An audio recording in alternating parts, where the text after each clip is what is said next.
Ano, nareklamo kayo dyan sa akin. Tagal ko daw. Masama makatulog. Nakaidlip lang, nagpahinga. Hindi naman nakaidlip. Nagpahinga lang ang papa ninyo. Ha? Pasensya na.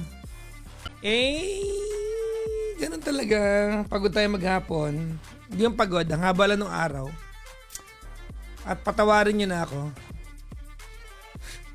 Ito na nag-attendance sa inyo. Ang haba kasi ng araw kanina, mga kaibigan. Ano kong ginawa? Nagaling ako sa Energy FM kanina. I signed, hindi man signed, no? Inayos ko yung yung mga, kasi mamaya, 25th, no? Mamaya, 25th na ngayon ang huling araw ko bilang bahagi ng Energy FM. Officially.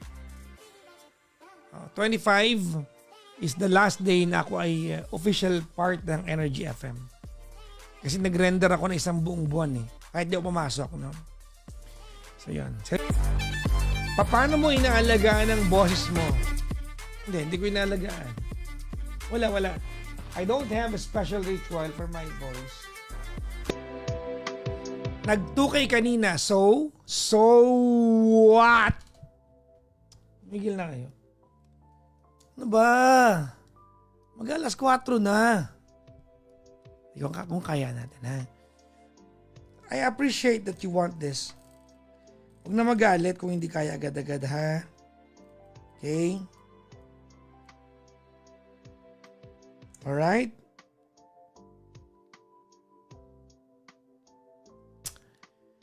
Ay, nako. We'll see. Nothing can stop this. Kung hindi ko po nababalikan, ganito yan, ha? Bawa, nag-PM kayo sa akin sa Blue App, no? Magre-reply mo na ako agad If you don't reply within like 3 to 5 minutes, I move on to the next one. So pag the time na nag-reply ka at may nakausap na ako, wala na, sayang. So sorry po, may mga na-replyan ako, nag-reply sila, baka kausap ko na yung caller, wala na po yun. I'm sorry. Bawi pa ako tonight, ha? Oh. Okay? Huwag magagalit, love nyo naman ako. It's almost 5 in the morning. Let me take a rest na, ha? Pagod talaga ako ngayon. Yung may iba walang puso, no? Pwede ka bang i-screenshot yung mga walang puso dito? Ha? Game. Pero na-appreciate ko yan. Yung gusto niya akong kasama. Thank you po. I appreciate that.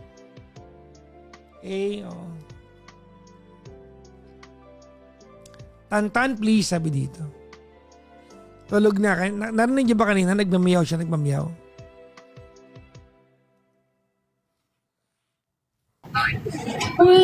Girl, tara na doon tayo sa labas. Parang hindi ako okay doon. Nagkakampi ako. Nakaka-live kasi ako, te. Doon ka nag-live. Tsaka mag-vlog ako. Makaka-copyright ako doon. Bakit? Sa papatay ko na. Hindi na manager yung jowa mo, ha? Ang jowa. Baka mamaya pagalitan ka Parating dyan. na yung McDo mo. Teka, check ko muna. Tunghayan natin ang mga kwentong Diyan ako iritang-irita kay Kara. sa atin ng MX3 Yung- tuwing Huwebes ng hapon. Inapi ka tapos Mga wala kwentong kang hindi nang magpapaantig sa ating mga puso't damdamin. Kung hindi mga kwentong believable na magbibigay inspirasyon, leksyon, at Inaapi kung ka naman, paano ano ka nila pa? nakilala at tinanggap ang Panginoon na Yung nagbabago ng kinuklose mo takbo pa. ng Ako hindi. kanilang mga buhay. Pakinggan natin ang bawat believable stories ng ating Pag ginawan mo ako ng tuwing masama, Huwebes ng hapon sa 106.7 Energy FM kasama ang hindi tayo mag-uusap. Sagot sa...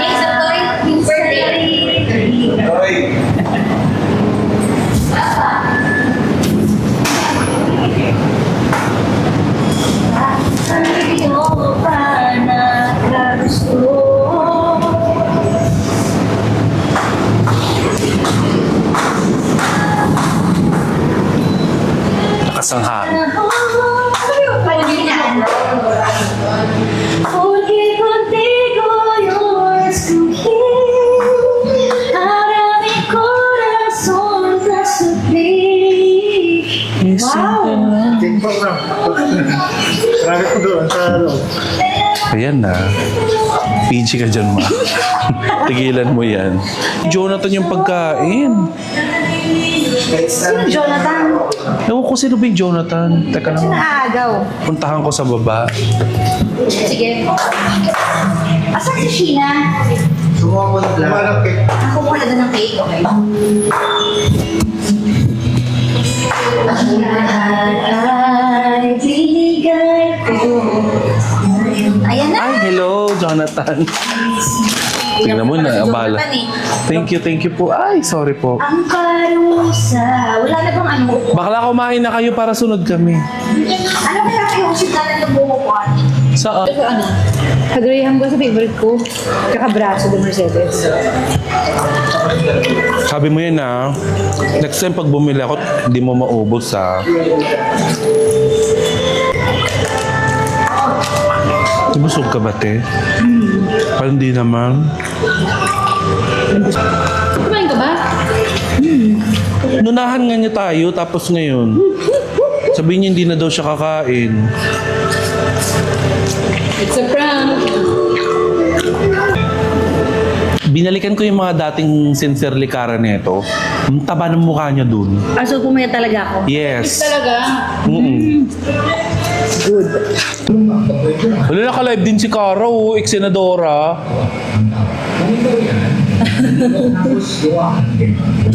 Iban ko yun. Tignan mo, magpakita ko ng bubang doon. Nadilit na naman yung account, no? Wala na naman ang Hindi talaga siya nakatakdang magka-TikTok. 4 months yun, te. Talagang, te, gumawa ka na. Hindi na, wala na akong gana. Te, kasi 700,000 na yun eh. Oo, gagi. Ang hirap magsimula. Tapos nilabas king daddy ko, no? Nawala siya. Permanent ban ulit. Iyak siguro si Gaga.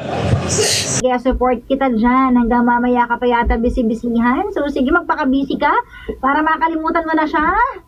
At para maitanong ko na ang question natin para sa araw na ito sa ating Energy Love Lines. Ang tanong, kung saan pwede kang sumagot sa ating mga social media accounts. Live tayo ngayon sa TikTok at live din po tayo sa FB. Ayan, so live tayo. Ibig sabihin, pwede ka mag-comment to share your reactions at kung ano ang masasabi mo, di ba? Ano ang masasabi mo sa ating question for today? Ito ang tanong. Kailan mo balak mahalin ang sarili mo? Ha? Kailan? Uy, naku. Oo nga naman. Kailan mo nga naman balak mahalin ang sarili mo? Kasi lagi na lang siya ang minamahal mo. Basahin natin ang ilan sa comments sa FB natin.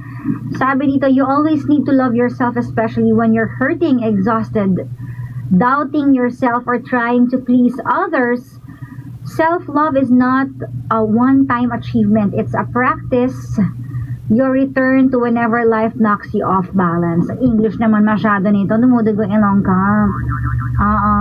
Pakiplay naman daw ng One Friend. Naku, hindi ako pwede mag-play ng song. May playlist tayo. Magaganda naman yung songs natin, so wait mo na lang dyan. Si Aleph, after fully forgiving yourself, then you can love yourself. Yan. Patawarin mo daw muna yung sarili mo bago mo mahalin ang sarili mo. It will follow. Sabi ni Marlene, always naman mahal ko sarili ko. Minsan nadadapa tayo, pero tatayo ulit tayo at magiging lesson natin yon sa buhay natin. Ayan. At sabi naman si June Parungaw, comment niya, kailan na balak mahalin ang sarili mo? Sabi niya, since birth. Aba nga naman. Talo niya kayo. Kasi kayo, ikaw hindi mo mahal sarili mo eh. Di ba? Pero siya mahal niya sarili niya. Ikaw, kailan ka, te? Kailan mo mamahalin yung sarili mo, ha? Uy, alam mo, magandang question yan. Kasi minsan akala natin parang joke lang yan or parang wala lang. Pero kailangan mong itanongin sa sarili mo na, kailan ko kaya balak mahalin talaga yung sarili ko, no? Kailan kaya? O sige, basa pa tayo ng isa. Sabi dito, now na, not tomorrow. O nga naman, now na. Unahin pong mahalin ang sarili at magtira para hindi masaktan ng sobra at hindi mawasak ang puso. Oh, mahalin mo sarili mo bago ang iba. Sabi naman dito ni Ruby, pag naubos yung pagmamahal mo sa kanya, love yourself. So, pangalawa ka lang. Sige, comment pa kayo. O, sige, maghahanap tayo ng comments dito. Sabi dito, mahalin mo ang sarili mo, umpisa pa lang ng relasyon kasi dapat hindi mo siya pinapabayaan. Sabi ni Elsa, paano nga ba mahalin ang sarili? Paano bang magmahal? Palagi bang nasasaktan? Palagi nga ba nasasaktan? Ay, masarap magmahal, masakit ang masaktan at maiwan. OMG. Masakit talaga maiwan. But anyways, pag naiwan ka, siguro naman ma-realize mo na hindi ko kasi minahal yung sarili ko kasi all out ako, wala akong tinira. Dapat siguro ako naman. Diba? Minsan sakalang nagkakaroon ng realizations na ganyan. Pero ang tanong nga, paano nga ba mamahalin ang sarili mo? At kailan mo balak mahalin ang sarili mo? Kasi when you're in love, ulitin ko na, nadadapa yung lila ko. When you're in love, you tend to give too much. And sometimes, you tend to give it your all, 100% na wala ka na talagang tinitira. May mga nagsasabi na magtira ka para sa sarili mo, di ba? Yan, laging narinig natin. Magtira ka, huwag mo ibuhos lahat. Di ba? Ibigay mo yun sa sarili mo. Pero ano nga ba yung katotohanan tungkol dun sa ganun, pag nasa relasyon ka? Well, ako, sa akin lang naman to ang paniniwala ko. Pag in love ka or mahal mo isang tao, ibigay mo lahat. Diba? Give your 100%. Kasi, ano yan kung baga hindi mo naman siya makokontrol kung paano mo siya mamahalin. Alam nga namang sabihin mo na, mag-iwan ka ng 5% bukas. 10% today, ano yun? Nagkwenta ka na, accountant ka na, ganun. O 90% na, stop na dito ha. Diba, you can never tell kung saan papunta yung lalim ng pagmamahal mo sa taong yun. Yun, ibibigay mo lahat ng pagmamahal. Magsisisi ka lang naman talaga na ibibigay mo lahat ng pagmamahal mo kapag hindi worth it yung tao. Pero sa taong worth it, ibigay mo yung buong pagmamahal mo. Ngayon, saan naman pumapasok ang sinasabi na magtira ka sa sarili mo? Para sa akin, ganito kasi yun. So, syempre pala bigay ka ng 100% dun sa tao na worth it ha. Diba? At the same time, huwag mo ding pabayaan ang sarili mo. Yun yung ibig sabihin nun. Kumbaga para sa akin, habang minamahal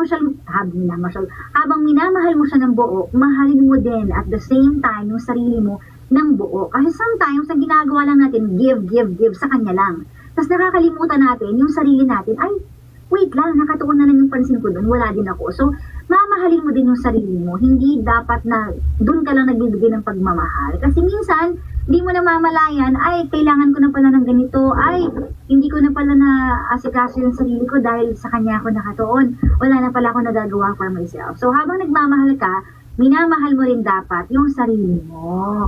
Yun yung aking paniniwala about love. Diba? Yun. Huwag na kayo mag-away-away dyan.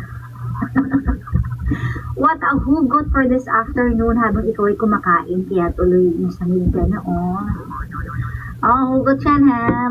Ay nako, guys, mamaya na ako magpa-vlog. Kasi baka maka-copyright hindi yung boses ni Cara. Senadora kasi. Lala, kanta-kanta siya kanta-kanta siya, bibukid ka.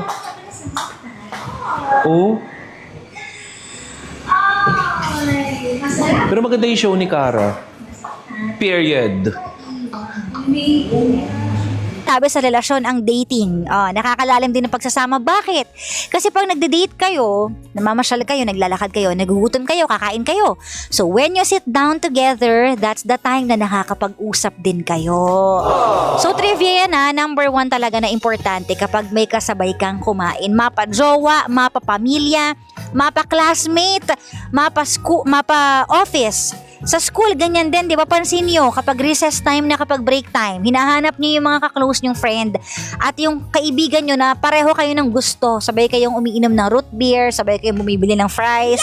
Di ba mas lumalalim yung samahan ninyo? And the other day, siya na yung lagi nyong hahanap-hanapin kasi siya yung kasama nyong kumain at na-enjoy nyo ang company niya sa pagkain. So, importante yan, yung eating together.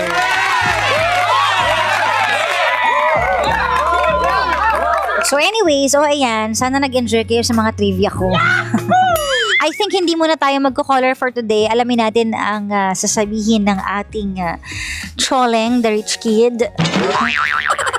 kung meron ba or hindi muna tayo magko-color for today. Kasi mukhang hindi muna tayo magko-color for today. But anyways, ayun na nga. Sana na-enjoy nyo ang araw nyo. 'Di ba? Sana nag-enjoy talaga kayo today at nakita niyo yung pagmumukha ko. Sana nakita mo rin yung pagmumukha na gusto mo makita ngayon. Yung gaganahan ka talaga mag-work. Ang tawag dyan ay inspiration. Sana nakita mo yung inspiration mo. O ito, babasahin akong comment dito. Sabi dito, yes po, big time po sila dito sa finance mga boss ko. Ay, taray naman ng big time! Lagi po akong kasama kapag magpapangain sila sa mga resto sa labas. Ayan. Messenger lang po ako dito sa finance. O yung sarap ng feeling na gano'n, yung lagi kang sinasama. Diba? Yung walang tinitignan na estado sa buhay na ito yung mas mataas, ito yung mas mababa. Diba? Pero sa pagkain, sabay-sabay kayo. Yun yung masarap sa pakiramdam na walang gano'n. Diba? O pagbutihin nyo dyan at sa lahat ng mga establishments na nakikinig sa atin at nanonood sa atin.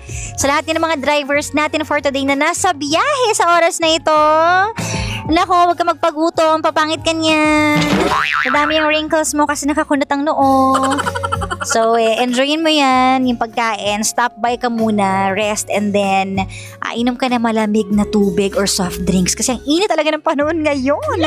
Munti ko na ubusin yung drinks kanina na tita ko, sa sobrang ko. Tapos nakalimutan ko, hindi akin to pala. Sa kanya to. Kailangan ko magtira sa may-ari.